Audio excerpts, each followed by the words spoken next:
In this video, we're going to teach you how to play sizzles, crunches, press sizzles, sucks, and Sizsucs.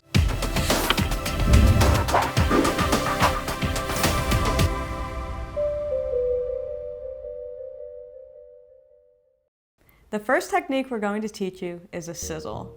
For a sizzle, you're going to start at gumption position, and your displacement is going to be 2 inches. So you're going to bring the right cymbal 2 inches below the left cymbal.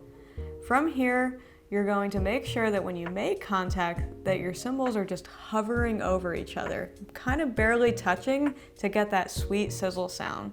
When you do this, make sure that your fingers ever so slightly come off the cymbals so that they're not touching them.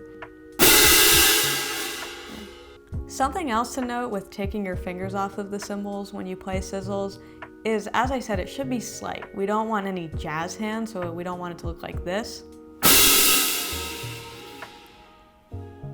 It's distracting and unnecessary, so just make sure you're barely lifting them off of the cymbals.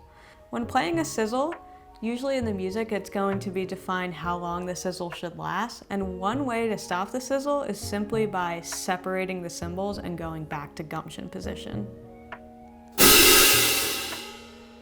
We just played the press sizzle at gumption, but you can also do this at vertical. For vertical, the right cymbal is going to be inside the left, so up 2 inches, just like you were going to play a crash, and the same rules apply. Make contact, pull the fingers off of the cymbals, and then you can separate back to vertical position. Next up for our sound effect techniques is the crunch. You can do this from gumption or vertical. We'll start this one at gumption. Essentially what you're doing is just pressing the cymbals together. So this happens, the right cymbal is going to be 2 inches inside the left, just like our sizzles. You're going to keep your fingers on the cymbal, use your palms, use your chest muscles, use your biceps to squeeze your cymbals together and make sure you get that really tight crunch sound.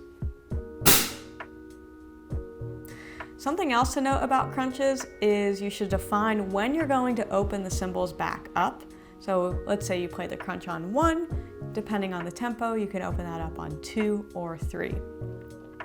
Now moving to vertical crunch. This happens just like the sizzles, so the cymbal is going to be displaced 2 inches right above the left. You're going to press the cymbals together, again, keeping your fingers on the cymbal the entire time, pressing with your palms. And then, yes, opening the cymbals back up. The reason we have a 2-inch displacement when we're playing a crunch is because we don't want an air pocket type sound. So we do this when we're playing crashes and crash chokes, and the same thing applies to crunches. We just want them to not have an airy sound to them. Next up is press sizzles. Essentially what we're going to be doing is putting together what you learned about sizzles and crunches together in the same technique. So ultimately what you're doing is playing a sizzle and then pressing your cymbals together to cut off the sound. It's going to sound like this.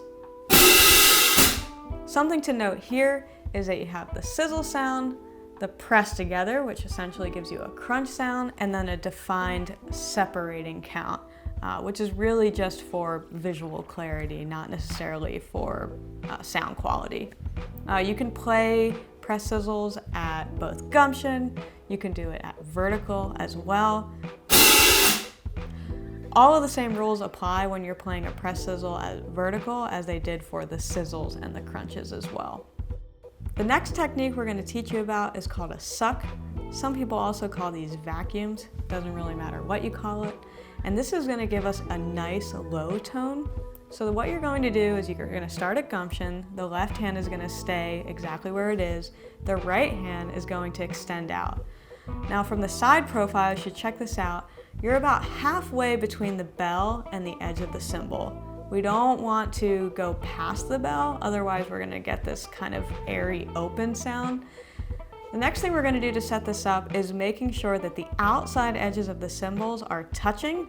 You don't really need to angle the palm into the cymbal at all. We're going to be thinking about pulling our right arm straight in, not dragging the back of the cymbal, back of the right cymbal against the left cymbal. So it's going to sound like this. Something to note about playing a suck is that you're going to define the prep, so when you extend out, obviously the suck is going to be on whatever count the music says, and you also want to define what count you're separating this at. You can also play a suck at vertical as well. So when we set this up, the left hand stays still, the right hand extends out on that natural 45, and then you're gonna pull back into vertical. And then separating back out. That's everything you need to know about playing a suck. The last technique we're gonna show you in this video is called a Sizsuck, and this is essentially putting a suck and a sizzle together, which you already know. So the first thing you need to know about playing a Sizsuck is first you have to play a sizzle. Now when you play the sizzle is going to happen at gumption position with your normal 2-inch displacement. Then what's going to happen is the right cymbal is going to travel out away from the left to the same place that you would have played a suck at. So this is halfway between the edge of the cymbal and the bell. So that's the furthest out you're going to go. And then you come back in for the suck itself. When we play this on the side profile, it's gonna look like this.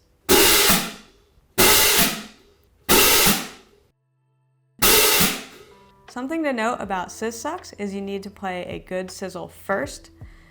Do not extend too far and then pull in for a good suck. We always want to make sure that we also define when we're separating the cymbals as well. You can also play a Sizsuck at vertical. Again, the same rules apply as the suck and the sizzle. So you're gonna have your 2-inch displacement, you're gonna extend your right hand out and then pull straight back in. With Sizsucs, you can define how long that these are going to last. They can be as quick as an 1/8 note, as long as a whole note. It's really up to you and whatever the music calls for. And again, just like I stated before, you can turn this into an exercise as well. Whether it's for timing or sound quality, you can make these happen over 1/8 notes, then quarter notes, then half notes, and so on, and really just choose your own adventure on how you want to clean and teach these to your cymbal line.